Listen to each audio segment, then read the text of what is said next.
Let's move on to New South Wales, because that state is in the grips of a teacher shortage. It has been for quite some time. The state suffering a tripling of vacancies in the profession between 2011 and 2022. And joining me live now is the Education Minister, Sarah Mitchell. Sarah, I know that you are well aware of this teacher shortage and you've been trying to do something for quite some time, but it's not really happening fast enough, is it?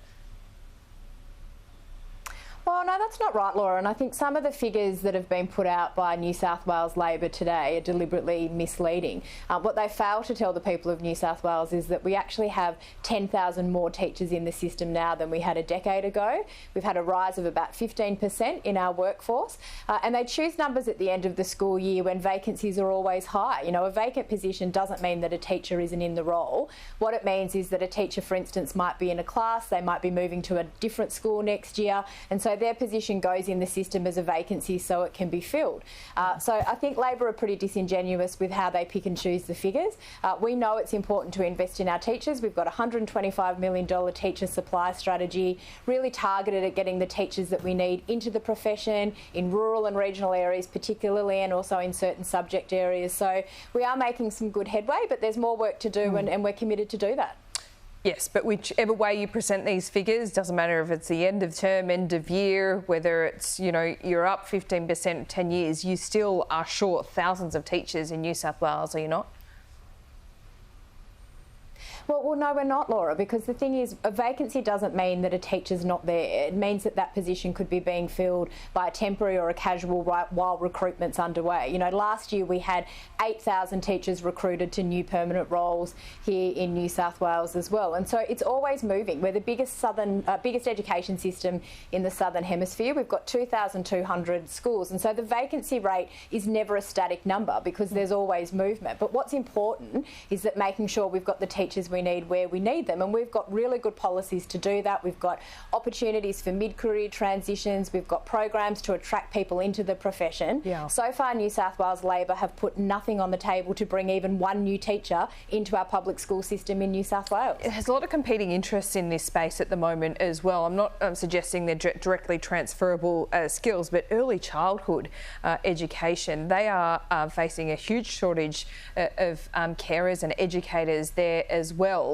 Are they completely separate entities? I know, you know, childcare is still in the domain of the federal government, but is there something that can be done to do a recruitment drive for both of those industries? Yeah, look, absolutely, and you know, and you're right. The fact is, we are seeing labour shortages across not just New South Wales but across the country, and that's in a range of industries. And the pandemic definitely had an impact on that as well, which again many of your viewers would be aware of. Certainly, when it comes to early childhood education, you're right. The majority of that work is done at a national level, but here in New South Wales, we had a very big package in our budget, a $15 billion early years commitment, and as part of that, we're putting in $280 million to invest in our workforce. So scholarships to help people to train to become early childhood educators, payments for retaining staff. We know it's a really important issue. The early years are vital, as I'm sure you've heard me go on about many times before. So we are looking at what we can do to bring people into that profession as well, because, you know, so much happens before a child turns 5. You'd know that as a mum, I do too, and we've got to invest in our early years workforce as well, 100%. Yeah, absolutely. Now, it feels like we're already well into the election campaign in New South Wales. Now, of course, Dominic Perrottet has been sidelined. At least your preferred agenda has been somewhat swamped by his fancy dress choices 20 years ago. What are you picking up on the ground? Are people really down on Dominic Perrottet for that choice? Do they not care about it? How do you think the campaign's going? Look, Laura, I think people have absolutely accepted Dom's apology. It was very sincere, and I think people saw that.